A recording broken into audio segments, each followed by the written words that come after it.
racism on America First for sure. But you saw those protesters firsthand, Frank. You tweeted about your experience at the Women's March. I'm going to put that tweet up on the screen that you mentioned. You said, "I've never seen such ineffective protesters in my life.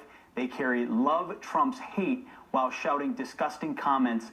Women's March." So you talk about the effectiveness of the inaugural. Would you say that the protests were ineffective as a response? Well, I got hit directly by it, and I've debated whether or not to talk about it because I don't want to encourage it. I do about 100 paid speeches a year, and I don't want this to ever happen to anyone, particularly me. But a woman walked up to me in the Marriott Marquis, and she shouted, "You fascist," and then 2 other words that would get me fired from your network.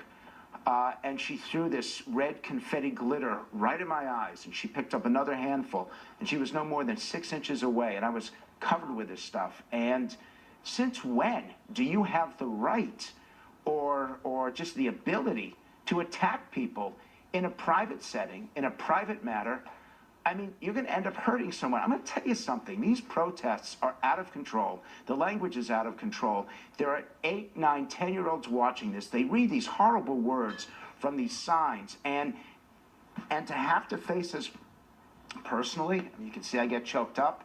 I never thought this would be America. I never thought this would happen in this country. Frank, I'm sorry you had to deal with that. And that, along with Madonna saying that she's thought many times about blowing up the White House. What do you think they were trying to accomplish yesterday?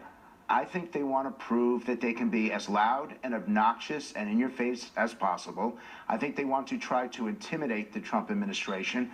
But the thing that bothers me the most is there is no unity. We're not going to cure these divisions. This is going to go on, not just for months, but probably for years. I really think we are seeing not the end, but the beginning of this violent action in this country. Frank Luntz, yeah, spot on. Thanks for your analysis. It is.